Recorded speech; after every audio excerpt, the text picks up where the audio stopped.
মহিলারা নামাজে সালাম ফিরাবার পর একটি দোয়া 7 বার পড়লে আল্লাহ পাক সংসারের সমস্ত অভাব অনটন দূর করে দিবে এবং স্বামীর কাছে আর বারবার চাওয়া লাগবে না। আল্লাহ পাক এত বেশি রিজিক দান করবে যে আপনার স্বামী আপনার সমস্ত জরুরত পূরণ করতে সে সক্ষম হয়ে যাবে ইনশাআল্লাহ। স্বামীকে আমাদের স্ত্রীরা অনেক সময় বিরক্ত করে যে এইটা এনে দাও না, ওইটা এনে দাও না। স্বামীর সামর্থ্য নাই, তাও স্বামীর কাছে বারবার চিল্লাচিল্লি করে। তা আমি বলি যে এত সময় নষ্ট না করে মহিলারা যদি 5 ওয়াক্ত নামাজের সালাম ফিরানোর পরে 7 বার যদি দোয়াটা পড়তে পারে ইনশাআল্লাহ গোটা পরিবারের সমস্ত অভাব অনটন দূর করে দিয়ে আল্লাহ পাক রিজিকের মধ্যে ভরপুর করে দিবে ইনশাআল্লাহ। আমাদের মহিলারা একটুখানি নামাজ প্রিয়, কোরআন তেলাওয়াত করতে ভালোবাসে, এরা নামাজ পড়তে ভালোবাসে, এরা রোজা রাখতে ভালোবাসে। এই জন্য মহিলাদেরকে আমলটি দিচ্ছি, অবশ্যই আমাদের মা বোনেরাই আমলটা করবেন। কারণ আমাদের মা বোনেরাই যদি ভালো হয় তাহলে সংসারটা সুখের হয়, আর যদি বউটা খারাপ হয় তাহলে গোটা সংসারের মধ্যে অশান্তি লেগে থাকে। এই জন্য প্রথম নাম্বার হচ্ছে অবশ্যই পবিত্রতা অর্জন থাকতে হবে। পবিত্রতা অর্জন করা ছাড়া আমলটা আপনারা করতে পারবেন না। পবিত্রতা অর্জন করে তারপরে যখন আপনি নামাজ পড়বেন, নামাজ পড়ার পরে ওই সময় আপনাকে পবিত্র থাকতে হবে। যখন আপনি দোয়াটা পড়বেন সেই দোয়াটা হচ্ছে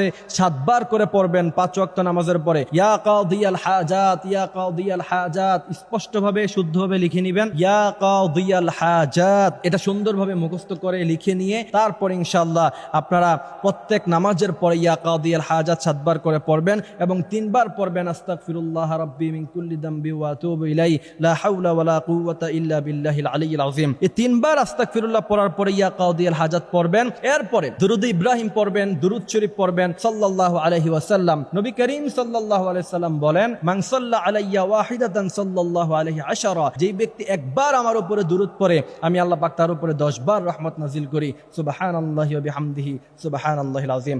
এই জন্য অবশ্যই এই দুরূদ পড়ার পরে যখন আপনার উপরে রহমত নাজিল হবে তারপরে ইয়া কাদিয়াল হাজাত 7 বার পরে এরপরে আপনি আল্লাহর কাছে চাইবেন। আর দোয়ার মধ্যে পড়বেন রব্বানা যালামনা আনফুসানা ওয়া ইল্লাম তাগফির লানা ওয়া তারহামনা লানাকুনান্না মিনাল খাসিরিন রব্বানা আতিনা ফিদ দুনিয়া হাসানা ওয়া ফিল আখিরাতি হাসানা ওয়া কিনা আযাবান নার। এই দোয়াগুলি পড়ে ইনশাআল্লাহ এরপরে যখন আপনি আল্লাহর কাছে চাইবেন, আল্লাহ বলছেন ইন্না রাব্বাকা ইয়াবসুতুর রিজকা লিমান ইয়াশা ওয়া ইয়াকদির, অসংখ্য রিজিক আছে আমার কাছে, তোমার কত চাই আমি আল্লাহ তোমাকে সব দিয়ে ভরপুর করে দিব।